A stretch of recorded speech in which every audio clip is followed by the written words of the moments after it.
Silahkan di-subscribe, like, komen jika Anda berkenan. Terima kasih. Luka besar di bekas kutungan tangan kanannya itu membuat tenaganya semakin lama semakin mengendur. Kalau tadi dengan segala tenaga yang ada macam manusia dikejar setan dan melarikan diri dari perkuburan Jatiwalu, maka kini jangankan lari, berjalan, melangkah pun dia sudah tidak sanggup lagi. Tubuhnya terhuyung-huyung, nafasnya menggap-megap seperti mau sekarat. Saat itu dia berada di tepi sebuah jurang. Dalam larinya tadi, dia tidak memperhatikan lagi kemana tujuannya, sehingga di mana dia berada saat itu adalah satu tempat yang jarang didatangi manusia. Sunyi senyap mencekam, menegakkan bulu roma, matanya yang berkunang-kunang, pemandangannya yang semakin mengelam, dan daya tenaga yang sudah habis sampai ke batasnya, membuat tubuhnya tak ampun lagi jatuh terperosok ke dalam jurang, ketika salah satu kakinya tersandung di bebatuan yang menonjol di tepi jurang. Masih untung jurang itu bukanlah jurang batu, tapi jurang yang penuh ditumbuhi semak belukar. Tubuhnya menggelinding ke bawah membentur semak belukar, mengait ranting-ranting pepohonan rendah. Sakit tubuhnya bukan main, apalagi bekas kutungan di tangan kanannya. Ketika dia terhampar di dasar jurang itu, dia tidak sadarkan diri lagi. Bila dia sadarkan diri, maka pada saat itu matahari sudah hampir tenggelam. Keadaan di dasar jurang sepi itu gelap dan dingin, karena pantulan sinar matahari yang terakhir tidak sampai menyaputi dasar jurang di mana dia berada. Dia berpikir-pikir di mana dia terbujur saat itu. Kemudian denyutan rasa sakit yang amat sangat pada bahu kanannya yang buntung itu dan masih melelehkan darah membuat dia ingat segala sesuatunya apa yang telah terjadi. Dia, Kaligundil, beberapa jam yang lalu telah bertempur melawan seorang pemuda sakti bernama Wiro Sableng. Dalam pertempuran itu, bukan saja dia terpaksa melarikan diri, tapi juga terpaksa kehilangan tangan kanannya karena telah dibetot puntung oleh lawannya. Dan mengingat ini, di antara rasa sakit yang tiada terkirakan, memerihnya pula rasa dendam kesumat yang amat sangat. Walau bagaimanapun, dia mesti dapat meneruskan hidupnya. Meski cuma bertangan sebelah, meski bagaimanapun, dia harus dapat membalaskan dendam kesumat akibat perbuatan pemuda Wiro Sableng yang telah membuat dia cacat seumur hidup itu. Ketika kedua matanya melihat bintang-bintang yang bermunculan di langit, barulah disadarinya bahwa hari sudah menjadi malam. Kaligundil tahu bahwa semalam-malaman itu dia tidak akan bisa terus terbujur di situ. Dipalingkannya kepalanya ke kanan. Hanya semak belukar dan pohon-pohon berdaun lebar yang dilihatnya dalam kegelapan. Kemudian dipalingkannya pula kepalanya ke samping kiri. Mula-mula juga hanya kegelapan yang dilihat lelaki itu. Namun samar-samar kemudian, di antara semak belukar dalam kegelapan itu, matanya masih dapat melihat satu legukan batu di dasar jurang. Jaraknya dengan tempat dia terbujur saat itu kira-kira 10 tombak.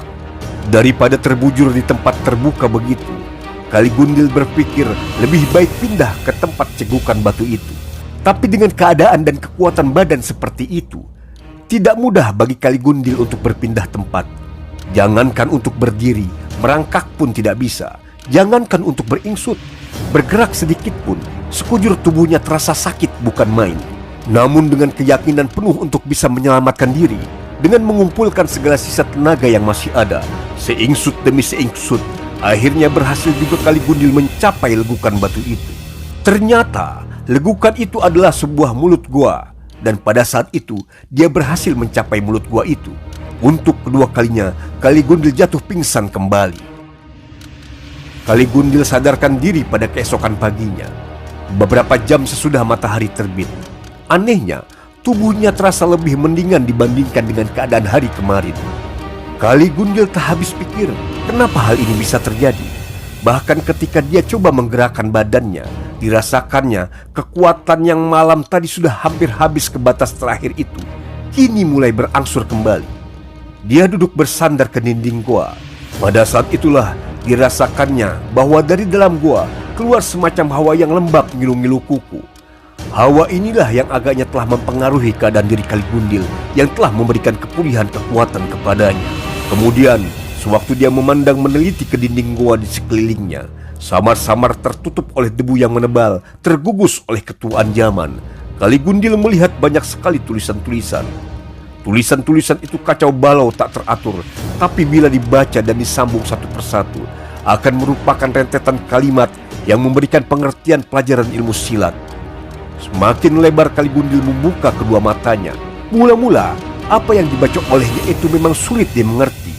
Tiada lain, karena tulisan itu menerangkan tentang pelajaran ilmu silat yang memang mempunyai dasar-dasar aneh, serta tak diketahui dari cabang aliran mana. Semakin naik matahari, semakin baikan terasa oleh Kali Gundil keadaan dirinya. Dengan membungkuk-bungkuk dan tertatih-tatih, setelah habis dibacanya sekalian apa yang tertulis di bagian gua sebelah luar itu, maka Kali Gundil memasuki gua lebih jauh lagi. Semakin ke dalam, semakin terasa hawa lembab yang hangat-hangat ngilu-ngilu kuku tadi. Menghirup udara itu, Kali Gundil merasakan tubuhnya segar, dadanya lega, dan semakin ke dalam, semakin banyak dilihat Kali Gundil tulisan-tulisan. Apa yang tertulis kini adalah mengenai pelajaran ilmu pedang yang aneh dan tak pernah didengar oleh Kali Gundil sebelumnya. Tapi sayangnya, sebagian besar tulisan-tulisan yang bersifat pelajaran itu sudah tidak kelihatan atau kabur tak dapat dibaca lagi. Hawa hangat ngilu-ngilu kuku semakin santer terasa. Kali Gundil terus juga masuk ke dalam gua itu, sampai akhirnya langkahnya terhenti pada satu pemandangan yang hampir tak dapat dipercayainya. Gua itu berakhir pada sebuah telaga kecil.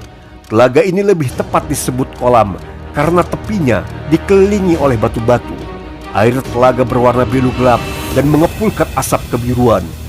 Asap inilah yang membawa hangat ngilu-ngilu kuku dan mempunyai kekuatan ajaib yang menyegarkan tubuh Kali Gundil. Di tengah kolam itu terdapat sebuah batu licin yang juga berwarna biru, dan di atas batu itu terletak sebuah pedang yang telah buntung yang panjangnya cuma 2 jengkal.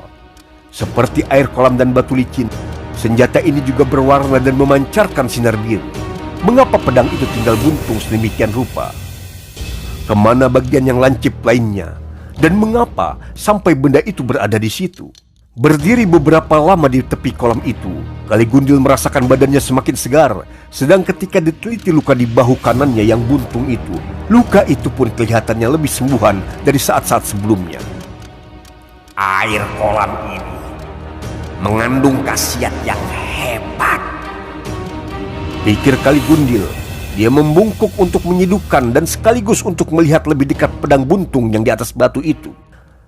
Namun setengah membungkuk gerakannya terhenti. Di dinding gua di sebelah belakang kolam, di balik kepulan asap samar-samar terlihat barisan huruf-huruf yang sudah agak sukar untuk dibaca, tapi masih dapat dikira-kirakan oleh Kali Gundil. Di situ tertulis, "Goa ini goa siluman biru. Kolam ini kolam siluman biru. Pedang di atas batu, pedang siluman biru. Cuma sayang kini hanya tinggal hulu dan buntung. Siapa yang mendapatkan ujung pedang yang hilang dan menyambungnya, siapa yang mempelajari ilmu pedang dalam gua ini, akan menjadi raja pedang seumur hidupnya." Membaca rangkaian kalimat itu, Kali Gundil kemudian memandang berkeliling. Apa-apa yang telah dibacanya tadi, sejak dari mulut gua sampai ke tepi kolam, yaitu tulisan-tulisan di dinding gua, semuanya memang merupakan suatu ilmu silat dan ilmu pedang yang aneh. Segala sesuatu yang ditemuinya di dalam gua itu memberikan kenyataan kepada Kali Gundil bahwa dulunya gua itu adalah tempat kediaman orang sakti yang bersenjatakan pedang bernama Pedang Siluman Biru. Tapi kenapa pedang itu kini hanya tinggal begitu rupa, dan kemana buntungannya yang lain? Untuk kedua kalinya Kali Gundil membungkuk dengan tangan kirinya dijangkaunya pedang siluman biru.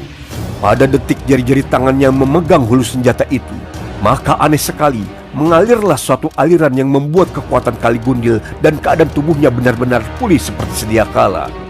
Bahkan bukan itu saja, kini tubuhnya juga terasa lebih enteng, dan ketika dicobanya menyiduk air kolam, lebih banyak kekuatan-kekuatan dan keanehan-keanehan baru yang dialaminya.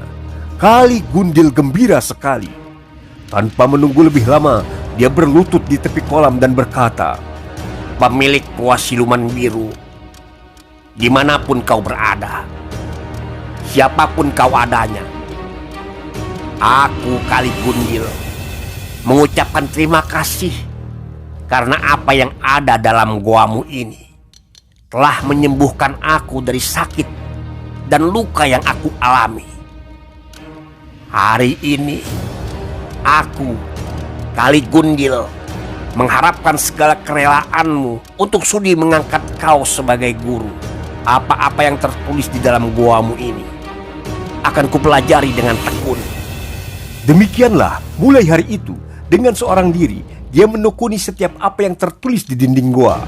Ilmu silat dan ilmu pedang yang coba dipelajarinya seorang diri itu yang hilang dan tak terbaca, sehingga dari keseluruhan ilmu pedang siluman yang dipelajarinya, hanya sepertiganya saja yang berhasil didapat dan difahami oleh Kaligundil.